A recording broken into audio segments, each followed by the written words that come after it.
அணி திரள்வோம் இறை மக்களே, அன்பில் வாழ்வோம் ஓர் குலமாய். அனைத்தும் படைத்து அழைத்து காக்கும் அன்பு தெய்வம் அழைக்கின்றார். நம் ஆண்டவராகிய இயேசு கிறிஸ்துவின் சிலுவையில் தான் நாம் பெருமை பாராட்ட வேண்டும். அவரிலே தான் நமக்கு மீட்பும் வாழ்வும் உயிர்த்தெழுதலும் உண்டு. அவர் வழியாகவே நாம் மீட்க பெற்றோம், விடுதலை அடைந்தோம். தந்தை மகன் தூய ஆவியாரின் பெயராலே நம் ஆண்டவராகிய இயேசு கிறிஸ்துவின் அருளும் கடவுளின் அன்பும் தூய ஆவியாரின் நட்புறவும் உங்கள் அனைவரோடும் இருப்பதாக.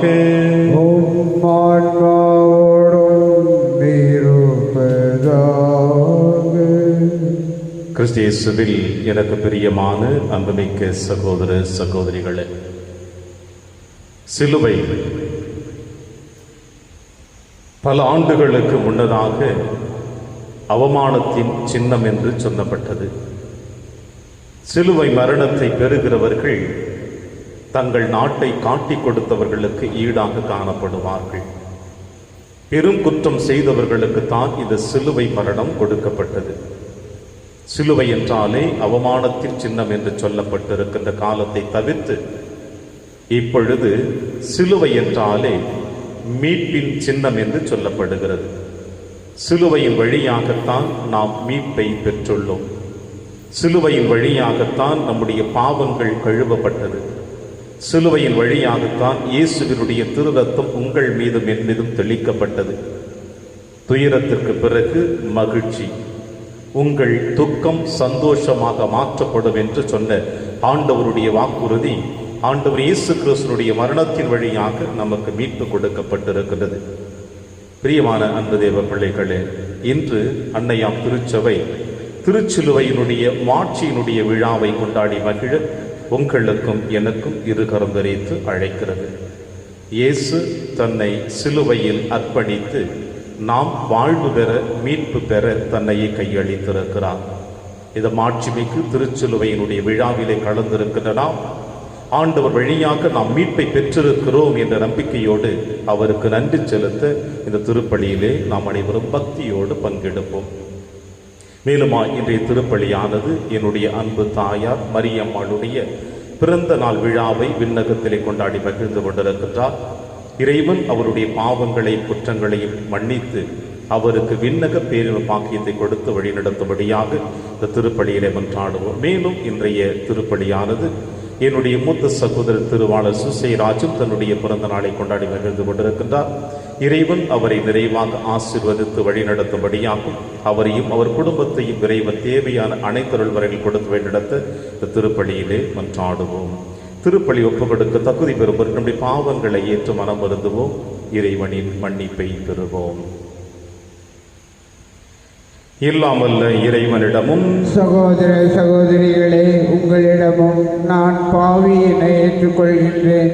ஏனெனில் என் சிந்தனையாலும் சொல்லாலும் செயலாலும் கடமையில் தவறியதாலும் பாவங்கள் பல செய்தேன். என் பாவமே, என் பாவமே, என் பெரும் பாவமே. ஆகையால் எப்போதும் கன்னியான புனித மரியாவையும் வானதூதர் புனிதர் அனைவரையும், சகோதர சகோதரிகளே, உங்களையும் நம் இறைவனாகிய ஆண்டவரிடம் எனக்காக வேண்டிக் கொள்ள மன்றாடுகின்றேன். எல்லாம் அல்ல இறைவன் நம்மை இரக்கம் வைத்து நம் பாவங்களை மன்னித்து நம்மை நிலை வாழ்விற்கு அழைத்து செல்வாராக.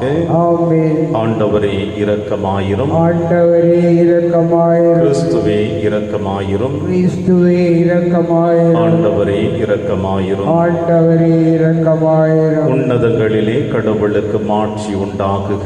உலகினிலே நன்மனதோருக்கு அமைதியாகுக. உம்மை புகழ்கின்றோம், உம்மை வாழ்த்துகின்றோம், உம்மை ஆராதிக்கின்றோம், உம்மை மாட்சிப்படுத்துகின்றோம். உமது மேலான மாட்சியின் பொருட்டு உமக்கு நன்றி கூறுகின்றோம். ஆண்டவராகிய இறைவா, வானுலக அரசரே, எல்லாம் வல்ல தந்தையாகிய இறைவா, ஒரே மகனாய் உதித்த ஆண்டவரே இயேசு கிறிஸ்துவே, ஆண்டவராகிய இறைவா, இறைவனின் செம்மறியே, தந்தையின் திருமகனே, உலகின் பாவங்களை போக்குபவரே, எங்கள் மேல் இரக்கமாயிரும். உலகின் பாவங்களை போக்குபவரே, எங்கள் மன்றாட்டை ஏற்றருளும். தந்தையின் வலப்பக்கம் வீற்றிருப்பவரே, எங்கள் மேல் இரக்கமாயிரும். ஏனெனில் இயேசு கிறிஸ்துவே, நீர் ஒருவரே தூயவர், நீர் ஒருவரே ஆண்டவர், நீர் ஒருவரே உன்னதர்.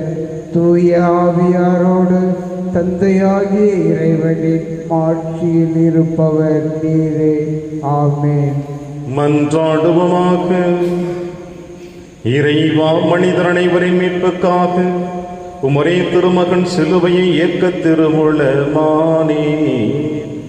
இவ்வாறு அச்சிலுவையின் மறைபொருளை உலகில் அறிந்திருக்கின்ற நாங்கள் அதன் மீட்பின் பயனை விண்ணுலகில் பரிசாக பெற்றுக்கொள்ள தகுதி பெற அருள் புரிவீராக. உம்மோடும் தூயாவியாரின் ஒன்றைப்பில் இறைவனாய் என்றென்றும் வாழ்ந்து ஆட்சி செய்கிற எங்கள் ஆண்டவர் இயேசு கிறிஸ்து வழியாக உம்மை மன்றாடுகின்றோம்.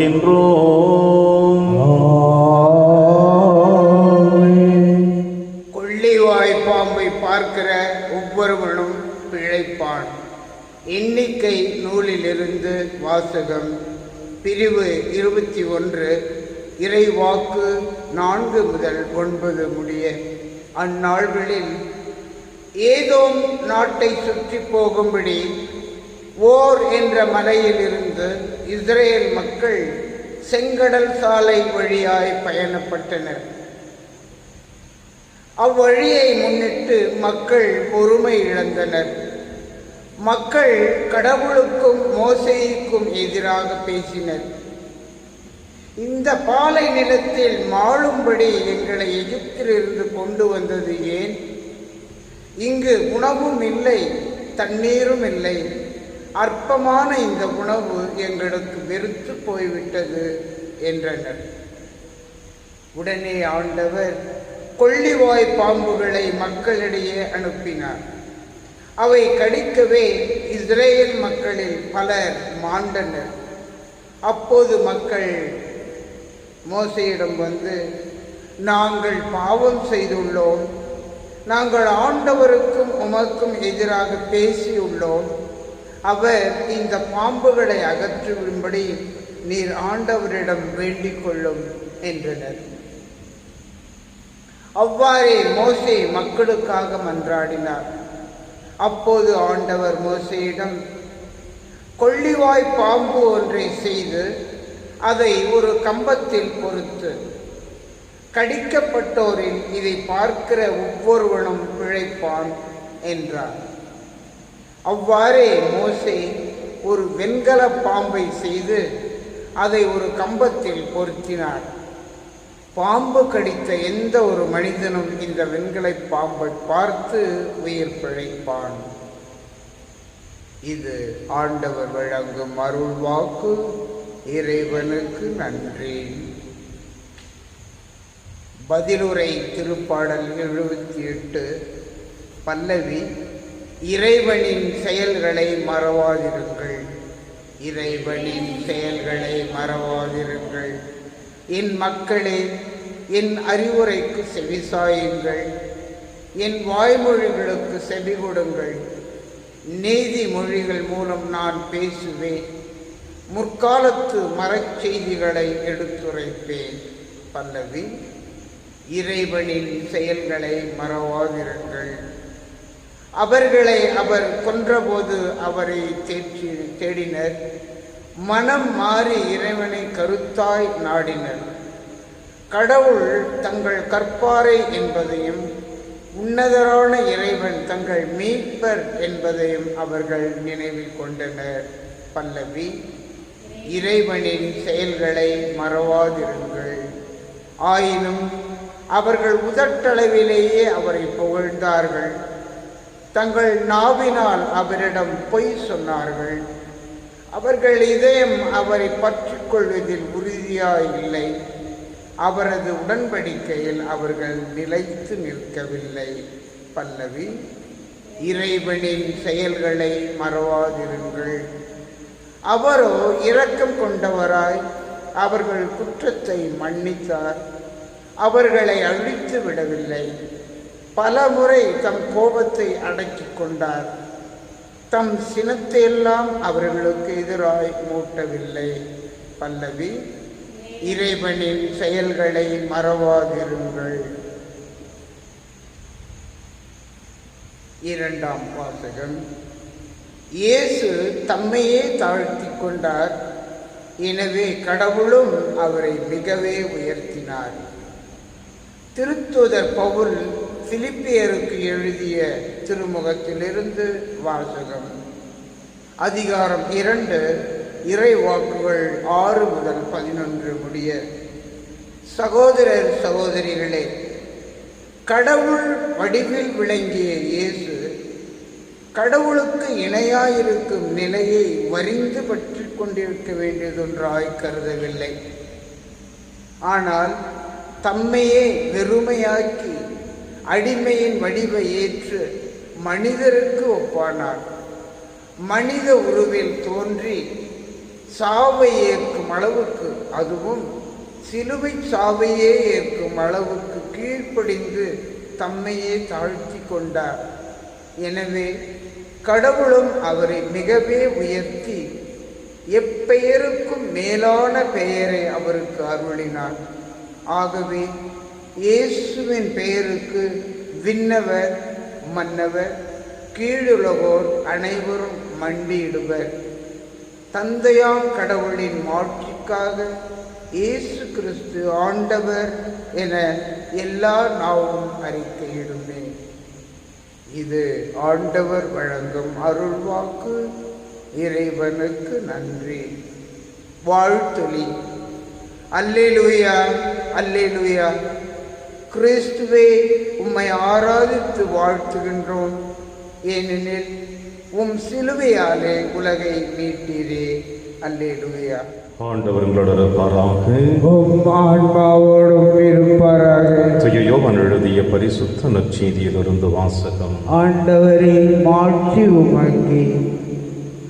இயேசு நிக்கோதேமிடம் கூறியது, விண்ணகத்திலிருந்து இறங்கி வந்துள்ள மானிட மகனை தவிர வேறு எவரும் விண்ணகத்திற்கு ஏறி சென்றதில்லை. பாலை நிலத்தில் மோசேயால் பாம்பு உயர்த்தப்பட்டது போல மானிட மகனும் உயர்த்தப்பட வேண்டும். அப்பொழுது அவரிடம் நம்பிக்கை கொள்ளும் அனைவரும் நிலை வாழ்வு பெறுவர்.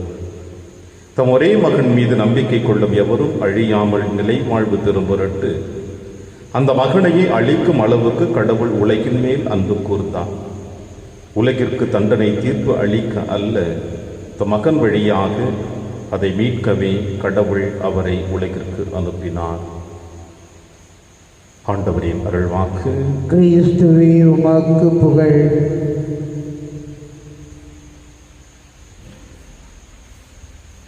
மானிட மகன் உயர்த்தப்பட வேண்டும். கிறிஸ்துவில் எனக்கு பிரியமான அன்புமிக்க சகோதர சகோதரிகளே, தியாகத்தின் சின்னம் எதுவென்று கேட்டால் எத்தனையோ பதில்கள் உங்களுக்கும் எனக்கும் கிடைக்கக்கூடும். எல்லா பதில்களையும் விட தியாகத்தின் சின்னம் எதுவென்று நாம் சொல்ல முடியும் என்று சொன்னால் அது ஆண்டவர் இயேசு கிறிஸ்துவுடைய தோள்கள் என்று நான் சொல்ல முடியும். ஏனென்றால் இந்த உலகத்தில் இருக்கின்ற ஒட்டுமொத்த நம் மனிதர்கள் அனைவருடைய பாவங்களையும் தன் தோள் மீது சிலுவையாக சுமந்து சென்றார். ஆண்டவர் இயேசு கிறிஸ்து விண்ணகத்திலே இறைவனோடு வாழ்ந்து கொண்டிருந்தவர் தன்னையே தாழ்த்தி கொண்டு இந்த மண்ணுலகிலே மனிதனாக தாழ்த்தி கொண்டு பாவத்தை தவிர அனைத்தையும் மனிதர்களோடு தன்னுடைய வாழ்க்கை நடைமுறையாக ஏற்றுக்கொண்டு மனிதனுடைய இன்பத்திலும் மனிதனுடைய துன்பத்திலும் இரண்டர கலந்து நம் அனைவருடைய பாவங்களையும் மீட்பதற்காக தன்னையே அர்ப்பணித்து தன்னை சிலுவை மரணத்திலே அர்ப்பணித்திருக்கின்றார். இந்த தியாகத்தை விட இந்த மண்ணுலகில் வேறு எந்த தியாகத்தையும் நாம் சொல்லிவிட முடியாது. இதற்கு ஈடு இணையாக வேறு எந்த தியாகத்தையும் நாம் எடுத்து வர முடியாது. எனவேதான் இன்று அன்னையாம் திருச்சபை இந்த திருச்சிலுவையினுடைய மகிமையை, மாட்சிமையை விழாவாக எடுத்து கொண்டாட நமக்கு அழைப்பு கொடுக்கின்றது. திருச்சிலுவையின் மகிமை விழா. பிரியமான அன்பின் தேவ பிள்ளைகளே, இந்த திருச்சிலுவையினுடைய மகிமையின் விழாவினுடைய வரலாற்று பின்னணிகளை சற்று நாம் புரட்டி பார்க்கின்ற பொழுது, ஆதி திருச்சபையில கான்ஸ்டாண்டின் மன்னன் என்கின்றவர் மாஜென்சியஸ் என்கின்ற மன்னனோடு போர் தொடுக்க ஆரம்பித்தார். ஏறக்குறைய கிபி 312ஆம் ஆண்டு. இந்த மன்னன் போர் தொடுக்கின்ற பொழுது, போருக்கு செல்லுகின்ற பொழுது ஒரு கொடியை எடுத்து சென்றார். அந்த கொடியிலே சிலுவையினுடைய படத்தை வரைந்து எடுத்து சென்றிருக்கின்றார். அவர் எடுத்து சென்ற எல்லா கொடிகளிலுமே சிலுவை படத்தை வரைந்து வைத்திருந்தார். காரணம், சிலுவையின் மீது அவருக்கு ஒரு அலாதி பிரியம், ஒரு நம்பிக்கை, ஆழமான விசுவாசமும் கூட. இவ்வாறு இந்த போர் தொடுக்கிற பொழுது, சிலுவையோடு சென்றது கொடியோடு போர் தொடுக்கிற பொழுது, அந்த போரிலே அவர் வெற்றியும் கண்டுபிடித்து விட்டார்.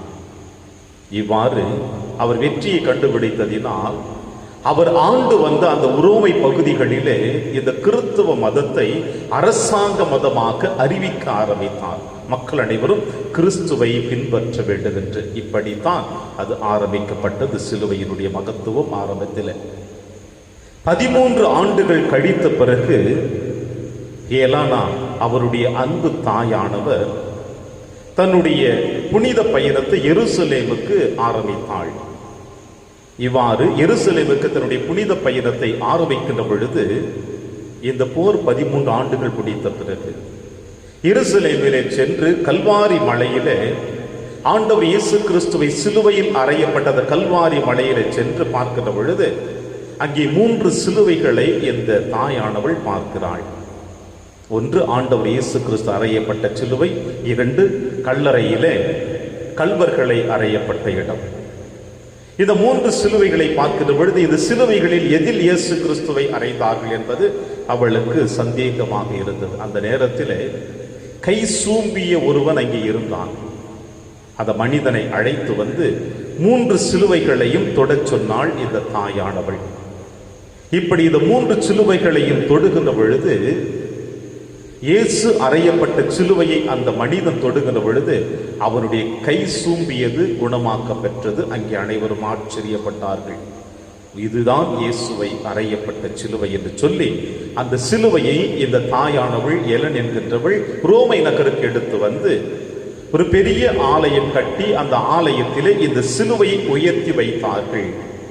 ஏறக்குறைய கிபி 326ஆம் ஆண்டு செப்டம்பர் மாதம் 14ஆம் தேதி இதே நாளிலே அப்பொழுது ஆரம்பிக்கப்பட்டதான் இந்த திருச்சிலுவையானது உயர்த்தப்பட்ட விழா என்று சொல்லி மகிமையாக கொண்டாடினார்கள். காலப்போக்கிலே நடந்து வருகின்ற பொழுது ஏறக்குறைய கிபி 614ஆம் ஆண்டு பெர்சிய மன்னன் சொஸ்ரோஸ் என்பவன் படையெடுத்து ரோமை நகரில் இருக்கின்ற அந்த சிலுவையை கைப்பற்றி தன்னுடைய அரசாட்சிக்கு எடுத்து சென்று விட்டான். இதை கேள்விப்பட்ட எர்குலியஸ் என்கின்ற அரசன் 628ஆம் ஆண்டு பெர்சிய நாட்டின் மீது போர் தொடுத்து அந்த திருச்சிலுவையை மீட்டு விட்டான். இவ்வாறு அந்த திருச்சிலுவை மீட்டு வருகின்ற பொழுது, ஒருபுறம் வெற்றி, இன்னொரு புறம் திருச்சிலுவை தன்னுடைய கரங்களிலே கிடைத்ததினால் அந்த திருச்சிலுவை அலங்கரித்தான், அழகாக அலங்கரித்தான், ஆடம்பரமாக அலங்கரித்தான். அலங்கரித்து அந்த திருச்சிலுவையை தூக்க நினைக்கின்ற பொழுது அவனால் திருச்சிலுவையை ஒரு இம்மி கூட அவனால் தூக்க முடியவில்லை. அந்த அளவிற்கு அந்த சிலுவை பாரமாக இருந்தது. வெறும் மரம், இயேசு சுமந்த சிலுவை, எலன் என்கின்றவள் கல்வாரி மலையிலிருந்து ரோமை நகருக்கு தூக்கி வந்த சிலுவை, ரோமை நகரிலிருந்து பெர்சியா நாட்டிற்கு எடுத்து சென்ற சிலுவை.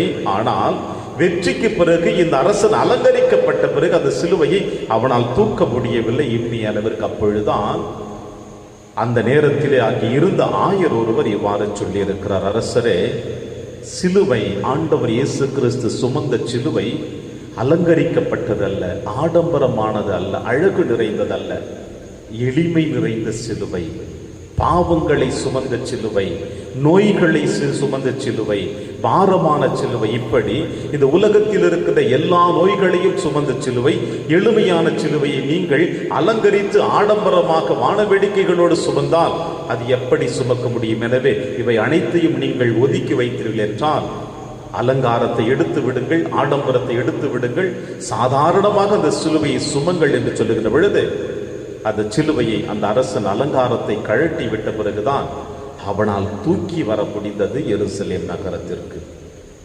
இப்படி பல போராட்டங்களுக்கு மத்தியிலே இந்த சிலுவையானது 1970 ஆண்டு வரை அன்னையாம் திருச்சபையிலே உயர்த்தப்பட்ட விழா என்றுதான் சொல்லிக் கொண்டிருந்தார்கள். 1970 ஆண்டுக்கு பிறகுதான் திருச்சிலுவையினுடைய மகிமை என்று இந்த விழாவானது கொண்டாடி மகிழப்பட்டது. இவ்வாறு கொண்டாடி வருது கொண்டிருக்கின்ற தருணத்திலே இந்த விழாவினுடைய மகத்துவம் உலக திருச்சபையிலே சிறப்பாக கொண்டாடினார்கள். பிரியமான தேவ பிள்ளைகள், இது வரலாற்று நிகழ்வாக காணப்பட்டாலும் சிலுவை மரணம் என்றால் என்ன என்று நாம் பார்த்தோம் என்றால், இந்த சிலுவை மரணம் என்பது புனிசியர்களால் இந்த உலகத்திலே கொடுக்கப்பட்ட ஒரு சிலுவை மரணம்.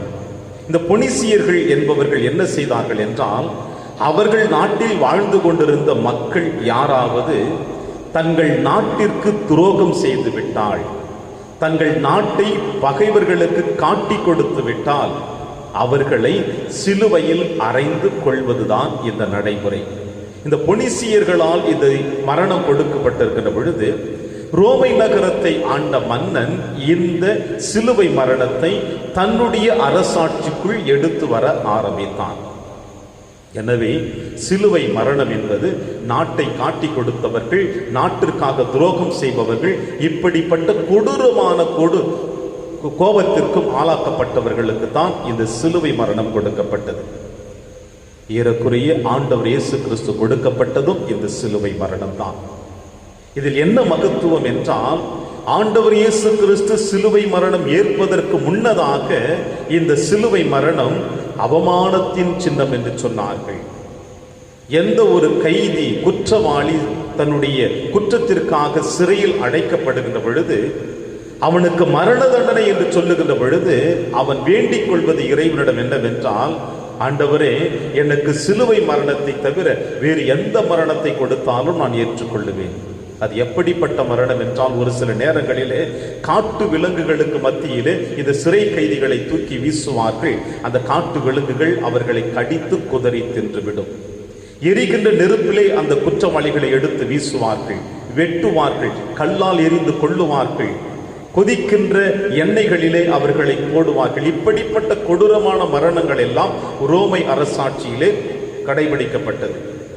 இவற்றை எல்லாவற்றையும் ஏற்றுக்கொள்வார்கள். ஆனால் சிலுவை மரணம் மட்டும் எங்களுக்கு வேண்டாம் என்று பல கைதிகள் வேண்டினார்கள். ஏனென்றால் அந்த அளவிற்கு கொடூரமான மரணம் தான் இந்த சிலுவை மரணம். இது யாருக்கு கொடுக்கப்பட்டது? இயேசுவுக்கு கொடுக்கப்பட்டது. நம் ஆண்டவர் கொடுக்கப்பட்டது இந்த சிலுவை மரணம். எப்பொழுது இயேசு இந்த சிலுவையை தொட்டாரோ, தன் தோள் மீது சுமக்க ஆரம்பித்தாரோ, அன்று முதல் இந்த சிலுவை வெற்றியின் சின்னமாக மாற்றப்பட்டது. அவமானத்தின் சின்னம் என்று சொல்லப்பட்ட இந்த சிலுவை இன்று வெற்றியின் சின்னமாக மாற்றப்பட்டது. எங்கெல்லாம் இந்த உலகத்தில் சிலுவைகள் காணப்படுகிறதோ அங்கெல்லாம் அதிகமாக மனிதர்கள் சொல்லுவார்கள், அங்கே 4 நல்ல மனிதர்கள் வாழ்ந்து கொண்டிருக்கிறார்கள், பிறரை வாழ வைத்துக் கொண்டிருக்கிற மனிதர்கள் இருக்கிறார்கள், உண்மைக்காக போராடுகிறவர்கள் இருக்கிறார்கள் என்று சொல்லப்படக்கூடிய அளவிற்கு சிலுவை இப்பொழுது அந்த அளவிற்கு பெயரை தாங்கி இருக்கிறது என்றால் அது இயேசு தொட்டதினால். காய்ந்து போன மரம் கனிதர மரக்கூடியமாக மாற்றப்பட்டது என்றால் அது இயேசு தொட்டதினால் தான். அந்த அளவிற்கு சிலுவையினுடைய மகத்துவம் காணப்படுகிறது. பிரியமான அன்பின் தேவ பிள்ளைகளே, சிலுவை என்றாலே நன்மைகளின் ஊற்று என்று சொல்லுவார்கள் இறையியல் வல்லுநர்கள். நன்மை என்று சொன்னாலே இந்த உலகத்தில் வாழ்ந்து கொண்டிருக்கின்ற எல்லா மனிதர்களுக்கும் ஒரு உதவி செய்யக்கூடியதாக இருக்கிறது. அதுதான் நன்மை என்று சொல்லக்கூடியது. அவமானத்தின் சின்னம் என்று சொல்லக்கூடியது சிலுவை எப்படி நன்மைகளின் ஊற்றாக மாற்றப்பட்டது? முதல் நன்மை என்று சொல்லப்படுகிற பொழுது உங்களுக்கும் எனக்கும் மீட்பை பெற்று தந்ததுதான் முதன்மை நன்மை. இதை விட வேறு எதுவும் நம்மால் சொல்லிவிட முடியாது. ஆண்டவர் இயேசு கிறிஸ்து அதை தொட்டதினால், அதை சுமந்ததினால், அதில் அறையப்பட்டதினால் இந்த சிலுவையினுடைய மரணத்தின் வழியாக உங்களுக்கும் எனக்கும் மீட்பு கிடைத்தது. உங்கள் துக்கம் சந்தோஷமாக மாற்றப்படும். கடவுள் சொன்ன வார்த்தை இறைவாக்கின் வழியாக ஆண்டவர் இயேசு கிறிஸ்து நம் பாவங்களை முழுவதுமாக தன் மரணத்தின் வழியாக, தன் பாடுகளின் வழியாக, அந்த சிலுவையின் வழியாக உங்களுக்கும் எனக்கும் மீட்டு கொடுத்தார். இதைதான் பவுலடிகளார் அற்புதமாக சொல்லுவார் தன்னுடைய வார்த்தையின் வழியாக, சாவே உன் கொடுக்கு எங்கே, சாவே உன் வெற்றி எங்கே. எப்பொழுது என் ஆண்டவர் இயேசு கிறிஸ்து சிலுவையை சுமந்தாரோ அப்பொழுது சாவே உன்னுடைய கொடுக்கு உடைக்கப்பட்டது, சாவே உன்னுடைய வெற்றியானது முழுவதுமாக தோற்கடிக்கப்பட்டு விட்டது, நீ தோற்று போனாய் ஆண்டவருடைய முன்னிலையில் என்று சொன்னார். இது சிலுவையினுடைய மகத்துவம் என்று சொல்லப்படுகிறது. எனவே அன்பின் பிரியமான சகோதர சகோதரிகளே, பல நேரங்களிலே கிறிஸ்தவர்களாகிய நாம் நம்முடைய இல்லங்களில் சிலுவையை வைப்பதற்கு அவமானப்படுகிறோம், சந்தேகப்படுகிறோம். ஏனென்றால் ஆண்டவர் இயேசு கிறிஸ்து சுமந்தாரே சிலுவையை, அதே சிலுவையினுடைய வீட்டில் இருக்க வேண்டுமா என்று கூட நாம் சந்தேகிக்கப்படுகிறோம். இயேசு சுமப்பதற்கு முன்னதாக அது அவமானமாக காணப்பட்டதல்லவா, இயேசு சுமந்த பிறகு நமக்கு வெற்றியாக காணப்படுகிறதல்லவா. எனவே இது சிலுவையை நம்முடைய இல்லங்களில் வைப்பதில் நாம் அவமானப்படாமல் அதை வைத்து அதற்கு வணக்கமும் மரியாதையும் செலுத்த வேண்டியது நம்முடைய கடமையாக இருக்கிறது. எனவே இது திருச்சிலுவையினுடைய மாட்சியினுடைய பெருமையை கொண்டாடி மகிழ்ந்து கொண்டிருக்கிற நாம் ஆண்டவர் இயேசு கிறிஸ்து உங்களுக்காகவும் எனக்காகவும் சிலுந்த சுமையை நாம் உணர்ந்து கொள்ளுவோம். அந்த மரணத்தின் வழியாக நமக்கு மீட்பு கொடுக்கப்பட்டது. அவமானத்தின் சின்னம் வெற்றியின் சின்னமாக நமக்காக மாற்றப்பட்டு இருக்கிறது. அந்த வெற்றியின் சின்னத்தை இந்த உலகம் அழிக்கின்ற வரையில், நாம் இந்த மண்ணுலகில் இருக்கின்ற வரையில் நாமும் பிறருக்கு வெற்றியின் சின்னமாக காட்டக்கூடியது நம்முடைய கடமை. அதை உணர்ந்து இந்த திருப்பலியின் வழியாக அந்த வரத்திற்காக ஜெபிப்போம். இறைவன் உங்களையும் என்னையும் நிறைவாக ஆசீர்வதிப்பார். ஆமென்.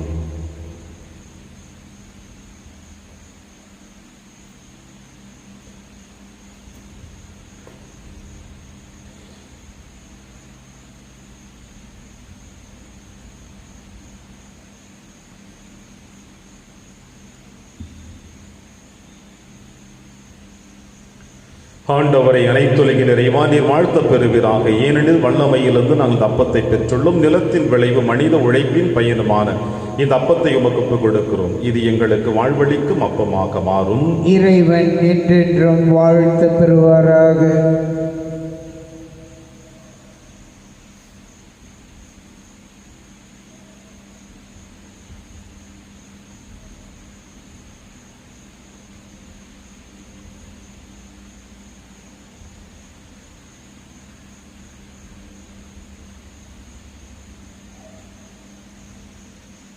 ஆண்டவரை அனைத்துலகின் இறைவா, நீர் வாழ்த்த பெறுவீராக. ஏனெனில் வல்லமையிலிருந்து நாங்கள் ரசத்தை பெற்றுள்ளோம்.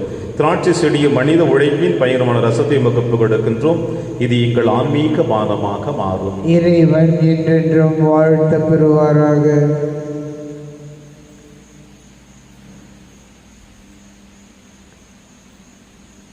சகோதர சகோதரிகளை, என்னுடையதும் உங்களுடையதுமான இப்படி எல்லாமல்ல தந்தையாக இறைவனுக்கு ஏற்றதாகபடி செவியுங்கள். ஆண்டவர் தமது பெயரின் புகழ்ச்சிக்காகவும் மாட்சிக்காகவும் நமது நன்மைக்காகவும் புனித திரு அவை அனைத்தின் நலனுக்காகவும் உமது கையிலிருந்து இப்பலியை ஏற்றுக்கொள்வாராக.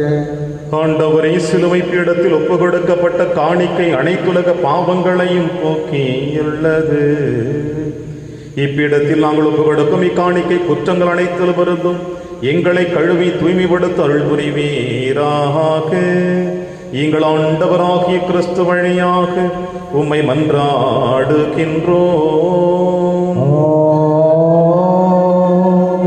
ஆண்டவர்களோடு இருப்பாராக, ஆன்மாவோடும் இருப்பாராக. இதை எங்களை மேலே எழுப்புங்கள். ஆண்டவரிடம் எழுப்பியுள்ளோம். இறைவனாகி ஆண்டவருக்கு நன்றி கூறுவோம். அது தகுதியும் நீதியுமானது. ஆண்டவரே, தூயவரான தந்தையை என்றும் உள்ள எல்லாம் அல்ல இறைவா, என்னாலும் எவ்விடத்திலும் நாங்கள் உமக்கு நன்றி செலுத்துவது மெய்யாகவே தகுதியும் நீதியுமாகும், எங்கள் கடமையும் மீட்புக்குரிய செயலுமாகும். எங்கள் ஆண்டவராகிய கிறிஸ்து வழியாக மனிதர் அனைவரும் சிலுவை மரத்தால் மீட்பு அடைய வேண்டும் என நியமித்தீர். இவ்வாறு எதிலிருந்து சாவு தோன்றியதோ அதிலிருந்து வாழ்வு புத்துயிர் பெறவும் மரத்தினால் வெற்றி கண்டோர் மரத்தினாலேயே தோல்விகளையும் காண வேண்டும் என இருந்தது. அவர் வழியாக உமது மாண்பை வானக தூதர் புகழ்கின்றனர். தலைமை தாங்குவோர் உம்மை வழிபடுகின்றனர். அதிகாரம் செலுத்துவோரும் திருமுன் நடுங்குகின்றனர். வானங்களும் அவற்றில் உள்ள ஆற்றல்களும் சேராபீன்களும் ஒன்று கூடி அக்களித்து கொண்டாடுகின்றனர். அவர்களோடு எங்கள் குரலையும் சேர்த்து கொள்ளுமாறு நாங்கள் உம்மை தாழ்மையுடன் இறைஞ்சி புகழ்ந்து அக்களித்து சொல்லுவதாவது: தூயவர் தூயவர் தூயவர், வான்படைகளின் கடவுளாம் ஆண்டவர். விண்ணகமும் மன்னகமும் உமது மாட்சியால் நிறைந்துள்ளன. உன்னதங்களிலே ஓசன்னா. ஆண்டவர் பெயரால் வருகிறவர் ஆசி பெற்றவர். உன்னதங்களிலே ஓசன்னா. ஆண்டவரே, நீர் மெய்யாகவே தூயவர். தூய்மை அனைத்திற்கும் முற்றாகவே உம்முடைய ஆவியை பொழிந்து இக்காணிக்கைகளை தூய்மைப்படுத்த உம்மை வேண்டுகிறோம். இவ்வாறு எங்கள் ஆண்டவர் இயேசு கிறிஸ்துவின் உடலும் இரத்தமுமாக எங்களுக்கு இவை மாறுவனவாக. அவர் பாடுபட உளம் கணிந்து தம்மை கையளித்த போது அப்பத்தை எடுத்து நன்றி செலுத்தி அதை பிட்டு தம் சீடருக்கு அளித்து அவர் கூறியதாவது: அனைவரும் இதிலிருந்து பெற்று உண்ணுங்கள், ஏனெனில் இது உங்களுக்காக கையளிக்கப்படும் என் உடல்.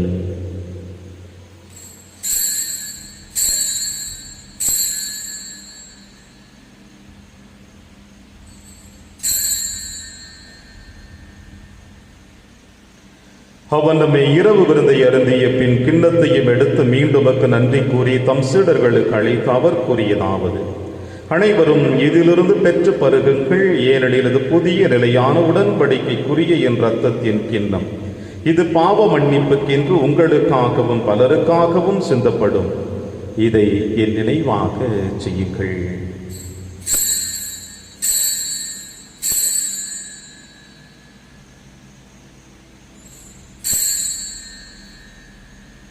நம்பிக்கையின் மறைபொருள். ஆண்டவரே, நீர் வருமளவும் உமது இறப்பினை அறிக்கையிடுகின்றோம், உமது உயிர்ப்பினையும் எடுத்துரைக்கின்றோம். ஆகவே ஆண்டவரே, நாங்கள் கிறிஸ்துவின் இறப்பினையும் உயிர்ப்பினையும் நினைவு கூர்ந்து வாழ்வு தரும் அப்பத்தையும் மீட்பளிக்கும் கிண்ணத்தையும் உமக்கு கொடுக்கின்றோம். உம் திருமுன் நின்று உமக்கு ஊழியம் புரிய தகுந்தவர்களினை எங்களை ஏற்றுக்கொண்டீர். எனவே உமக்கு நன்றி செலுத்துகின்றோம். மேலும் கிறிஸ்துவின் உடலிலும் இரத்தத்திலும் பங்கு கொள்ளும் எங்களை தூய ஆவியார் ஒன்று சேர்க்க வேண்டும் என உம்மை தாழ்மையுடன் மன்றாடுகிறோம். ஆண்டவரே, உலகெங்கும் பரவியிருக்கும் திரு அவை நினைவு கூர்ந்திருடும் எங்கள் திருத்தந்தை பிரான்சிஸ், எங்கள் ஆயர் ஆண்டனி சாமி, எல்லா திருநிலையர் ஆகிய அனைவரோடும் திரு அவை அன்பில் நிறைவு பெற செய்தருளும். மேலும் உயிர்த்தெழும் எதிர்நோக்குடன் துயில் கொள்ளும் எங்கள் சகோதர சகோதரிகளையும் இறந்தோர் அனைவரையும் இரக்கத்துடன் நினைவு கொண்டு திருமகோளியில் ஏற்றலும் எங்கள் அனைவர் மீதும் இரக்கமாயிரும். கடவுளின் கண்ணி தாயான புனித மரியா, அவருடைய கணவரான புனித யோசேப்பு, புனித திருத்தூதர்கள், புனித பிரான்சிஸ் செவேரியார், புனித கஸ்பார் மற்றும் இவ்வுலகிலும் மகுந்தவராயிருந்தாகிய புனிதர் அனைவருடனும் நாங்கள் நிலைவாழ்வில் பங்கு கொள்ளும் தகுதி பெற்றவும் திருமகன் இயேசு கிறிஸ்து வழியாக உம்மை புகழ்ந்தேத்து மரமுரள உம்மை மன்றாடுகின்றோம்.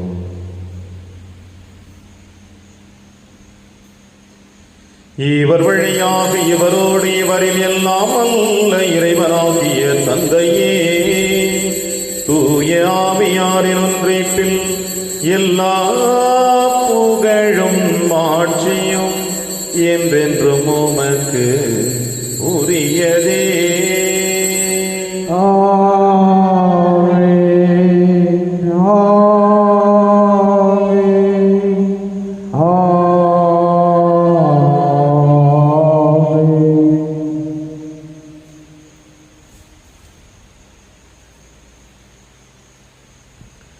மீட்பரின் கட்டளையால் கற்பிக்கப்பட்டு இறை படிப்பினையால் பயிற்சி பெற்ற நாம் அனைவரும் துணிந்து சொல்வோம். விண்ணுலகில் இருக்கிற எங்கள் தந்தையே, உமது பெயர் தூயது என போற்ற பெறுக. உமது ஆட்சி வருக. உமது திருவுளம் விண்ணுலகில் நிறைவேறுவது போல மண்ணுலகிலும் நிறைவேறுக. எங்கள் அன்றாட உணவை இன்று எங்களுக்கு தாரும். எங்களுக்கு எதிராக குற்றம் செய்வோரை நாங்கள் மன்னிப்பது போல எங்கள் குற்றங்களை மன்னியும். எங்களை சோதனைக்கு உட்படுத்தாதேயும், தீமையிலிருந்து எங்களை விடுவித்தருளும். ஆண்டவரை, தீமை அனைத்திலுமிருந்து எங்களை விடுவித்து எங்கள் வாழ்நாளில் அமைதியை கனிவுடன் அருளவை மன்றாடுகிறோம். உமது இரக்கத்தின் உதவியால் நாங்கள் பாவத்திலிருந்து எப்பொழுது விடுதலை பெற்று யாதொரு கலக்கமுமின்றி நலமாய் இருப்போமாக. நாங்கள் எதிர்நோக்கி இருக்கும் பேரின்பத்திற்காகவும் எம் மீட்பராக இயேசு கிறிஸ்து வருகைக்காகவும் காத்திருக்கின்றோம். ஏனெனில் ஆட்சியும் வல்லமையும் ஆட்சியும் என்றென்றும் உமது. ஆண்டவரே இயேசு கிறிஸ்துவை, அமைதியை உங்களுக்கு விட்டுச் செல்கிறேன், என் அமைதியை உங்களுக்கு அளிக்கிறேன் என்று உம் திருத்துதர்களுக்கு மொழிந்தீரே. எங்கள் பாவங்களை மாறாமல் திரு அவையின் நம்பிக்கையை கண்ணோக்கி உமது திருவுளத்திற்கு ஏற்பதற்கு அமைதியை மற்றும் அளித்தொள்வீராக என்று வாழ்ந்து ஆட்சி செய்கின்றவர் நீரே. ஆமென். ஆண்டவருடைய அமைதி உங்கள் அனைவரோடும் என்றும் இருப்பதாக. உம் ஆன்மாவோடும் இருப்பதாக. ஒருவருக்கொருவர் உறவின் வாழ்த்தை அறிவித்து மகிழ்வோம். சமாதானம்.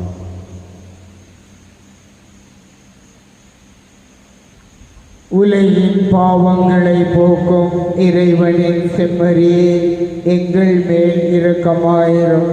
உலகின் பாவங்களை போக்கும் இறைவனின் செம்மறியே, எங்கள் மேல் இரக்கமாயிரும். உலகின் பாவங்களை போக்கும் இறைவனின் செம்மறியே, எங்களுக்கு அமைதியை அளித்தருளும். இதோ இறைவனின் செம்மறி, இவரே நம் அனைவரின் பாவங்களை போக்குகின்றவர். செம்மறியின் விருந்திற்கு அழைக்க பெற்ற நம் அனைவரும் பேறு பெற்றோர். ஆண்டவரே, நீர் என் இல்லத்தில் எழுந்தருள நான் தகுதியற்றவன். ஆனால் ஒரு வார்த்தை மட்டும் சொல்லியருளும், எனது ஆன்மா நலம் அடையும். கிறிஸ்துவின் திருவுடலும் திருத்தும் காத்து நமக்கு நிலையான வாழ்வு அளிப்பதாக. ஆமென்.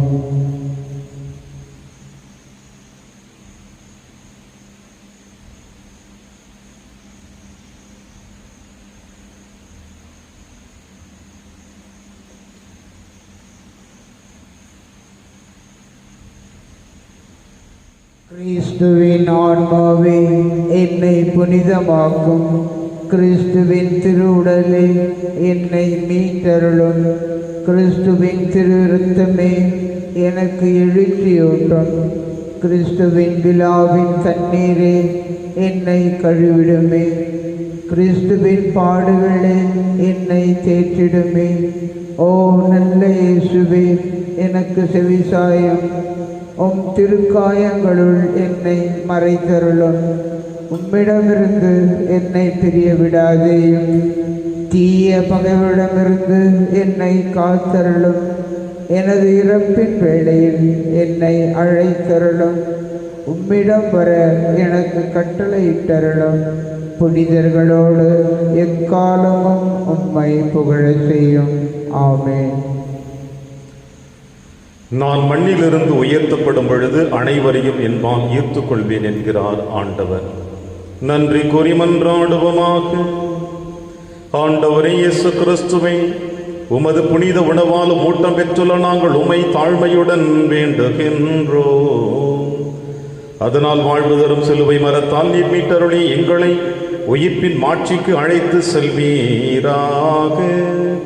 எங்கள் ஆண்டவராகிய கிறிஸ்து வழியாக உம்மை மன்றாடுகின்றோம். ஆண்டவர் உங்களோடு இருப்பாராக.